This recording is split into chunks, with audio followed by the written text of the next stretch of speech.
All right, everybody, we're back here with another session of Rubbin' Dirt with this time Rob Mosely, third place national finisher for the medieval stock car class. Rob, great to have you. Tell us a little bit about yourself. Thanks. Yeah, this was my first year racing stock cars, my first full year in stock cars, I guess. I build my own cars and do it all pretty much on my own. I just like to race, so we traveled around and raced as much as we could, and that's where we ended up. Certainly had some really good success. Only finished just 30 points behind Josh. Had Josh on earlier. Um, Great success this year with 8 feature wins.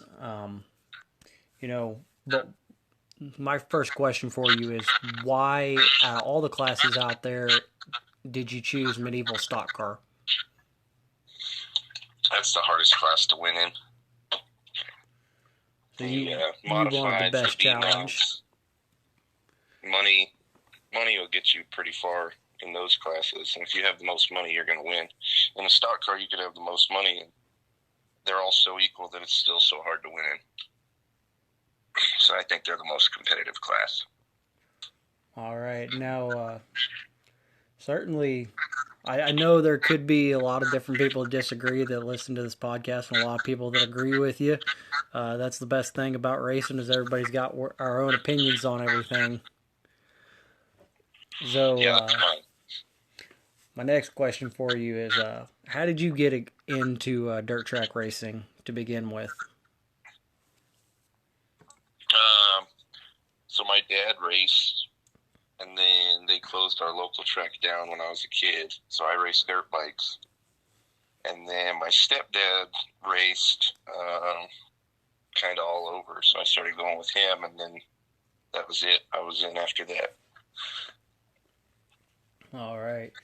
Now, certainly finishing up there in the top five, and I am in no way, shape, or form connected to the USRA, so I can ask this question, but how do you feel as though the rules are set up for the USRA? Do you feel as though they're the best competitive rules out there for you guys, or are they geared more for you got to run out there every single week?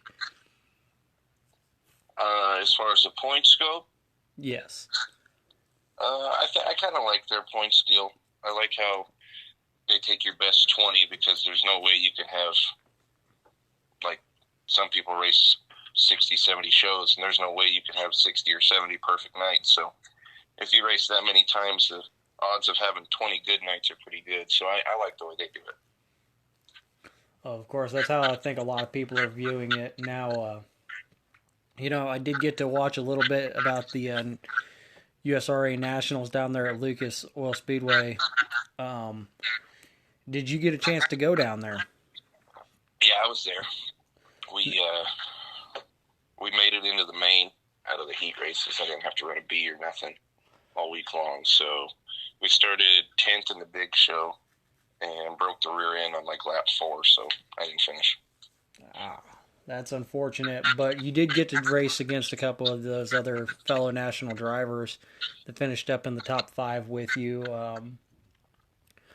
So my next question for you, because you can't call it rubbing dirt without rubbing some people back and forth here. Is there somebody out there that you get to race against you consider your rival or your biggest competitor? Probably my best friend Josh. Josh King, he raced out there with us too. He's pretty quick. He won. He didn't start racing stock cars till like August, and I think he had like 20 starts and like 14 wins. He was definitely hard to beat. And we go racing everywhere together. Every weekend we're racing together. And he won a lot, but there was 2 races that he finished that he didn't win, and I won those 2. So that's a pretty good little deal, and it's cool because we go racing everywhere. And we get to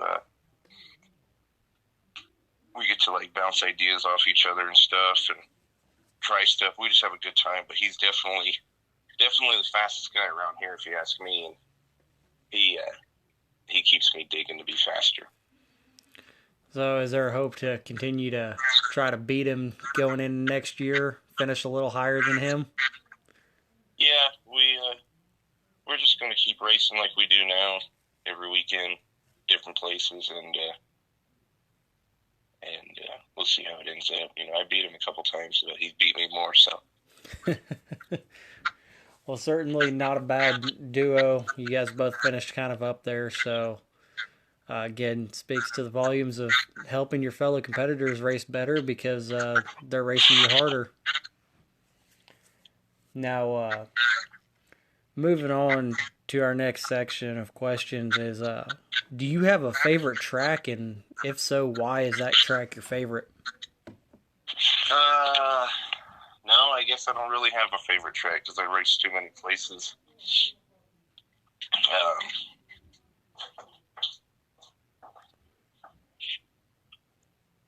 I don't know. Yeah, I don't know where. I don't even know where my favorite race was this year. I just raced everywhere, so Oh, no, I guess I don't. certainly sounds like you race all over the place and you have fun everywhere you go. So I guess it is kind of hard to nail down where your favorite track is, huh? Yeah.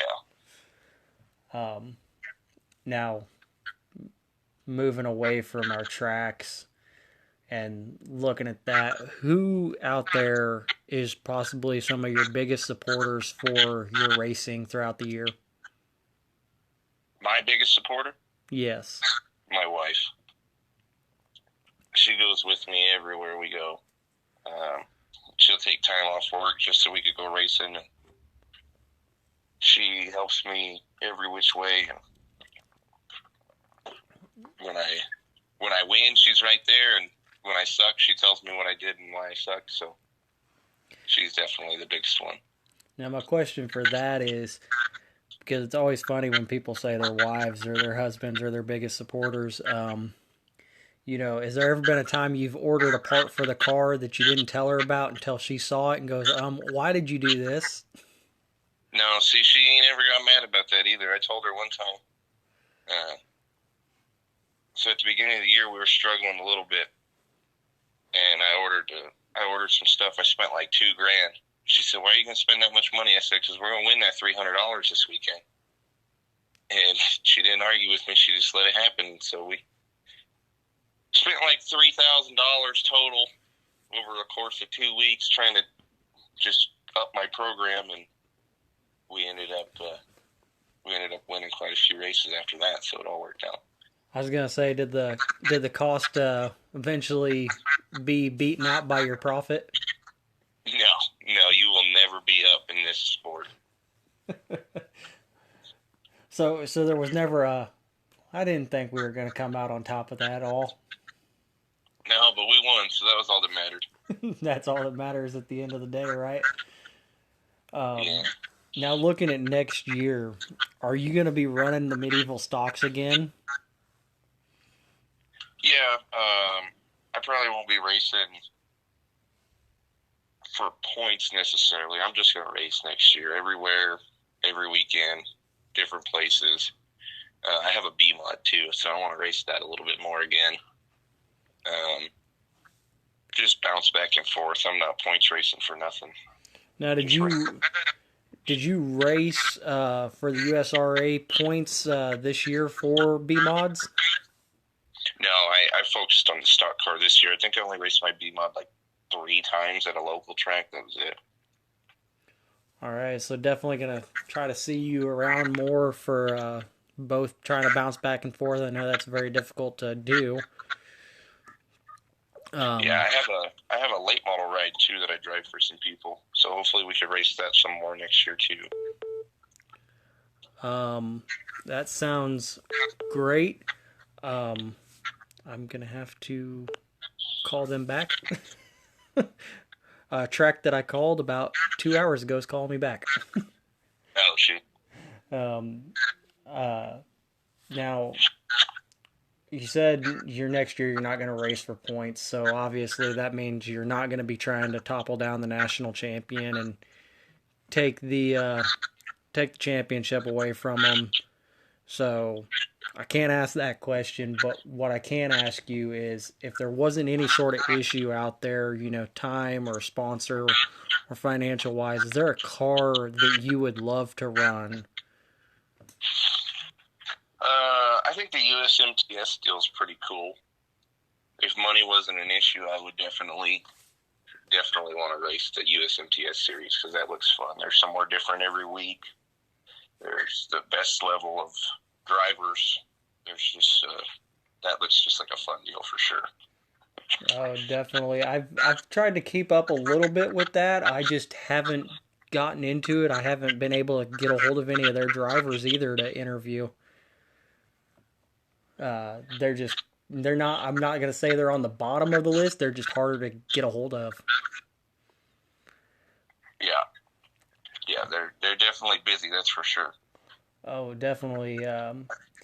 Now moving around, you've got three different cars. Does that play to your experience? Um, I think so because I ran the late model some, and then the B mod, and then I got in the stock car, and the stock car feels slow. So I feel like you're kind of reacting quicker than everything's happening, and kind of gives you an upper hand when you race something faster, and then go back down to something slower. Because stock cars aren't slow; they'll turn the same lap times usually as B mods, sometimes modifieds, but in the car they feel slower compared to how much movement a late model has or a B mod has, or you know what I mean, just something different. Now, moving from your experience on the track, is there some sort of kind of like tradition that you like to do or kind of superstition you have before a race day or on a race weekend that you have to do? Otherwise, it doesn't feel like it's a real race weekend or race day. No, I don't really think so. I try to leave all that superstition stuff out of my head. I just show up and race. If it's your night, it's your night. And regardless of what happens, that's just how it goes. When people get mad, oh, that guy wrecked me, blah blah blah. If the race would have been 2 laps longer, if I had changed the right rear tire, if I had changed this spring, well, it didn't happen because that's the way it went. So I feel like it's just. I think there's a saying: if wishes were fishes, the whole world would be an ocean. That's it, and yeah, I feel like the way it goes is the way it was supposed to go, and only thing you can do is move on and try it again next time. Now, what is one track that you didn't get to go to this year that you would like to go to next year? I wanted to do that King of America race at Humboldt this year, and we didn't. So I definitely want to go to that next year.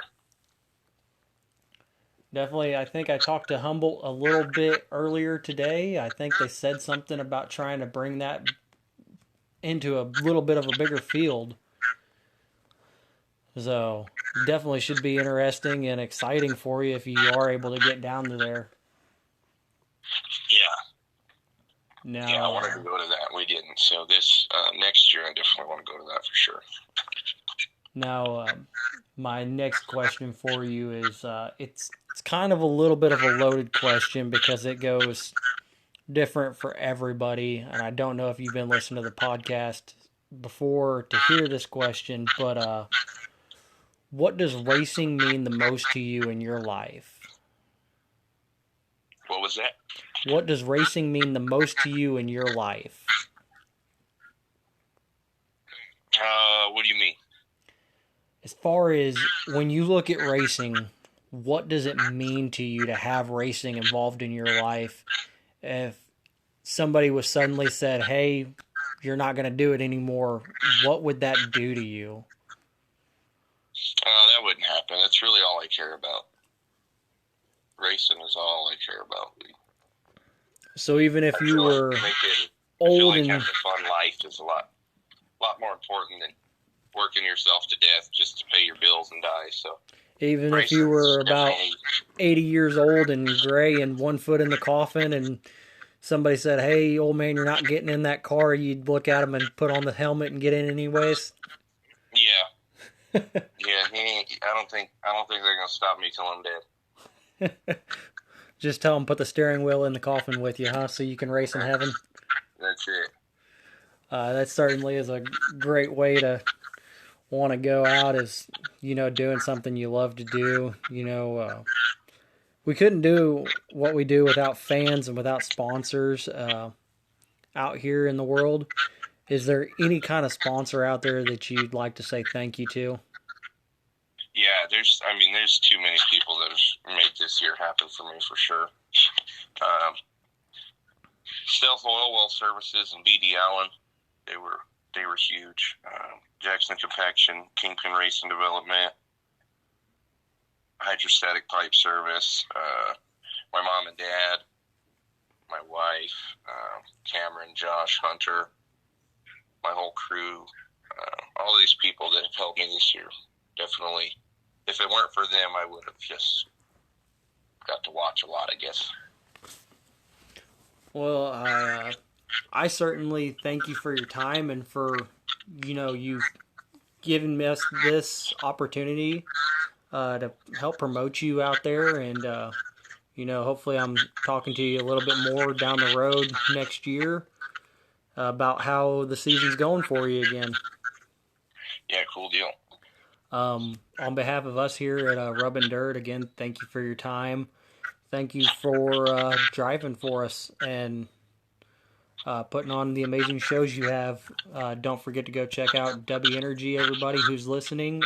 Without our partnership with them, we couldn't bring things together like this.